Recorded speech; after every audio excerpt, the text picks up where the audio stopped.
En la historia de México sobresale el nombre de Porfirio Díaz como el hombre que logró la estabilidad política y económica, también responsable de la paz social, luego de que gran parte de la vida del México del siglo XIX había estado dominada por la anarquía, los levantamientos internos, las intervenciones extranjeras, las crisis políticas y hasta financieras.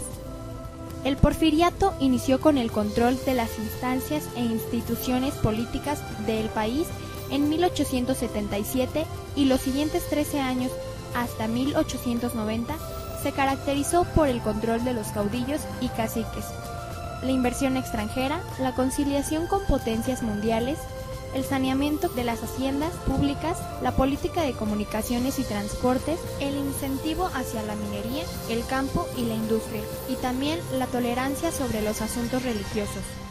En esta época, el progreso y el orden eran los principales ideales de la política porfirista. El objetivo era poner a México a la altura de países potencia, pero fue gracias al doctor Gavino Barreda se introdujo en México la filosofía positivista, la cual mencionaba que el único conocimiento auténtico y verdadero era el conocimiento científico y que tal conocimiento solo podía surgir de afirmaciones de teorías a partir de tal método. En aquella época, en México, el positivismo sirvió como filosofía para organizar al país. También se aplicó al sistema educativo de Díaz y después serviría para legitimar al porfiriato. El positivismo se volvió mexicano, principalmente al llegar al país y porque había puntos comunes entre filosofía y la situación mexicana de la segunda mitad del siglo XX. El positivismo sería entonces una doctrina con pretensión universal, pero para saber lo que hay de mexicano en esta interpretación, es muy importante ir a la historia de los hombres que tal vez se sirvieron del positivismo para justificar intereses que no son los mismos que de los positivistas que crearon el sistema.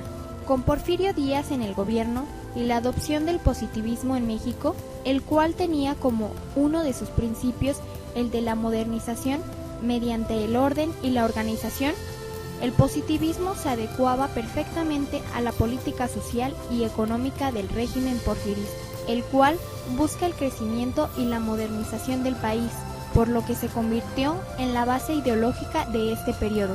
Orden se refiere al orden que imponía el grupo en el poder. Progreso se refiere a la prosperidad de unos cuantos en perjuicio de las masas proletarias del pueblo. Se favoreció al clero, a los grandes terratenientes, después a los políticos y militares. Casi al mismo tiempo, grandes inversionistas extranjeros se vieron beneficiados con excepciones y concesiones. El sistema positivista se apoyó en la dominación de un pueblo restringido, es decir, solo ciertas personas y grupos podían saber qué, cómo, por qué y cuándo.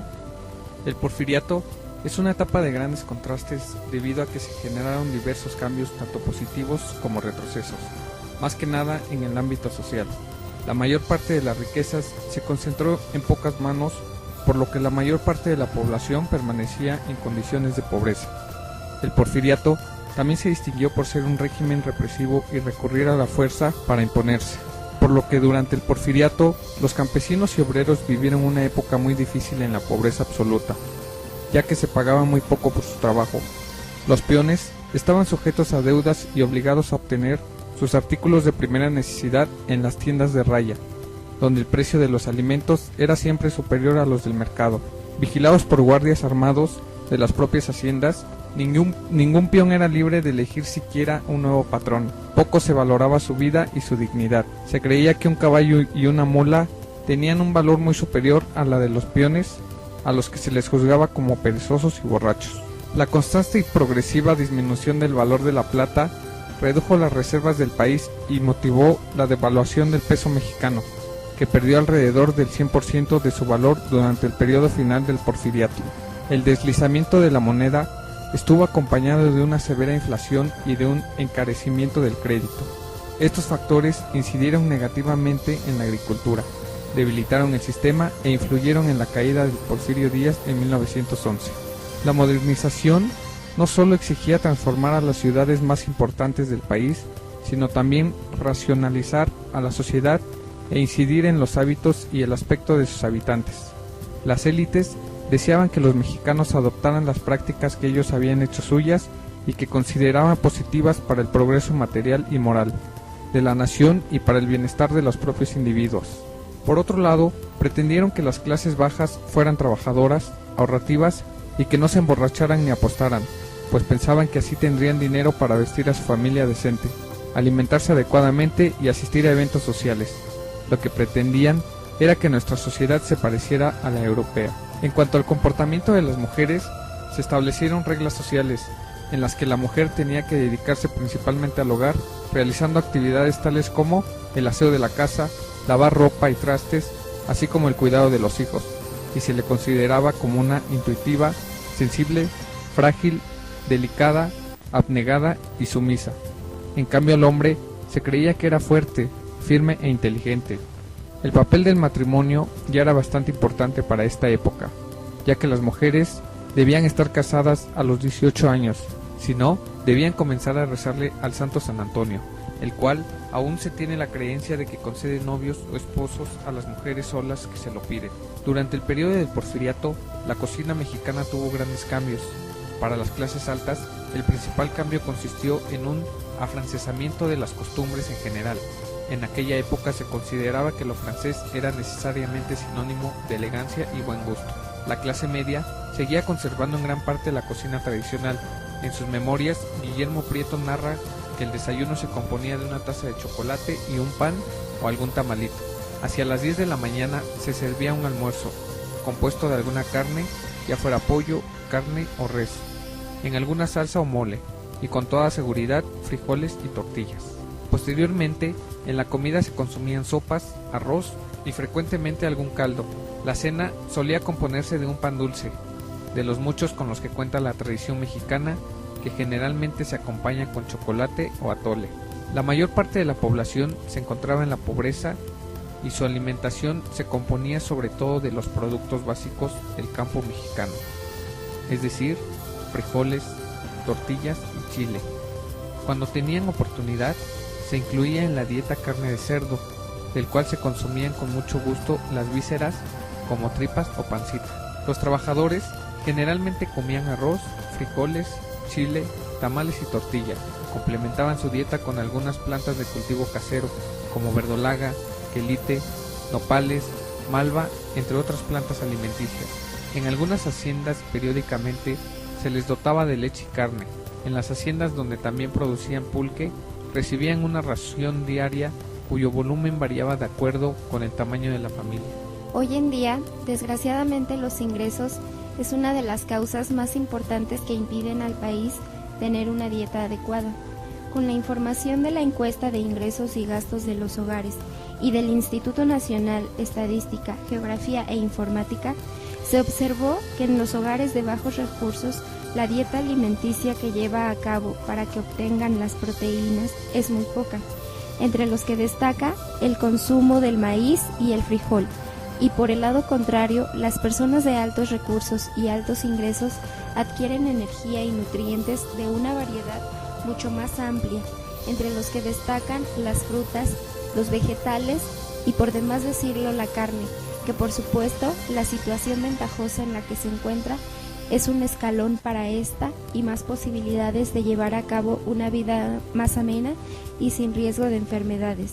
Esto por un lado, pero por el otro, la variedad de consumo por los ingresos que se generan hablando de la gente de altos recursos, los estilos de vida que estos llevan generan estrés, nerviosismo y demás malestares físicos y orgánicos que el cuerpo solo aprende a acostumbrarse. No se entiende como sentido un país con gran cultura y grandes platillos nacionales. Seamos el número 1 en obesidad y aparte el número 1 en desnutrición. Pues bueno, muy fácil. Comer bien no es dejar de comer. Desgraciadamente las costumbres del país son ignoradas, cada vez por más personas que, por si fuera poco, inculcan de generación en generación la mala alimentación y el no crecimiento óptimo para los niños. Con esto nos referimos a la comida chatarra, darle dinero para el desayuno o comer en la calle. Estas son maneras de llevar a cabo en los niños conductas de mala alimentación o adicciones a comidas dañinas, papas, refrescos, bebidas alcohólicas, por decir algunas. Cabe mencionar que esto es porque existen patrones de alimentación según el nivel socioeconómico. En la época del Porfiriato, los trastornos alimenticios se veían principalmente en cuanto al exceso de ingesta de alimentos y no tanto en cuanto a la bulimia y la anorexia, y los pocos casos que daban eran principalmente en las clases altas. En cambio, la ingesta desmedida de alimentos se daba en las clases media y baja, pero no se piense que se ingerían alimentos nutritivos o de calidad, sino lo que se comía eran dulces, comida chatarra o cosas con mucha grasa. Lo industrial abusó de la innovación, creando el alimento chatarra, condicionó al paladar, lo hizo deseoso de alimento chatarra. No aporta nutrientes al cuerpo y atenta contra la salud. Es increíble que el paladar humano, que solo tiene 4 posibles centros del sabor que registran lo agrio, lo dulce, lo amargo y lo salado, se haya diversificado al grado de la saturación del sentido, llegando a disfrutar combinaciones tan exóticas como artificiales. Fue la propaganda y la publicidad quienes dejaron el fenómeno de las marcas. En la actualidad sigue operando con cierta eficacia. Aún se pide un Kleenex en lugar de un pañuelo desechable, chicle en lugar de goma de mascar. Se le llama refresco a la bebida carbonatada, saborizada y coloreada artificialmente. Se pide jugo de naranja por su marca, sin que la bebida contenga jugo de naranja. Es el extravío del hombre y su alimento. La alimentación es francamente antinatural. Los ritmos de vida acelerados dan paso a la comida rápida. El hombre se vuelve nómada en sus hábitos alimentarios, se desorganiza, pierde el sentido del tiempo biológico, del lugar y del sabor. Necesita alimentar a una alma angustiada y llena de necesidades secundarias. En la época actual, algunas enfermedades alimenticias como la bulimia y la anorexia ocultan las bondades del acto social de comer, al convertirse en actos solitarios. Se alejan de la función social de la alimentación, de sus alegrías compartidas y la comida como acto social, o como en el caso de la obesidad, considerada una compulsión a comer asociada a estos mentales y afectivos como ansiedad, enojo, culpa, depresión, autocastigo, autopremio, inseguridad, desconfianza, sentimiento de no ser querido, búsqueda de atención, entre otros. La relación que existe entre el hombre y su alimento es de las primeras relaciones y funda lo humano. Se da en diferentes sensaciones, diferentes experiencias y por supuesto gustos culinarios, aunque se dan y aprenden de manera cultural, pues la alimentación, como la gastronomía con la que se estudia al parecer, va para más durante un buen rato. En la alimentación, el valor gastronómico se impone al valor alimenticio. Es en la alegría y no en la tristeza donde el hombre encuentra su espíritu, creación del deseo y no de la necesidad. El comer actualmente es un acto autómata. El que come ya no sabe lo que come, ha perdido la referencia de su alimento, se encuentra extraviado entre la ciencia, al servicio de la mercadotecnia, y los expertos corrompidos que sugieren ingerir productos alimenticios y no comida nutritiva. El mercado global es en realidad una red de máquinas que transforman al hombre en autómata, sometido a una lógica de producción acelerada y consumismo, en donde cada momento histórico, con su modo de producción, también se refleja en la relación del hombre y su alimento. El resultado de todo ello es el monocultivo de la mente.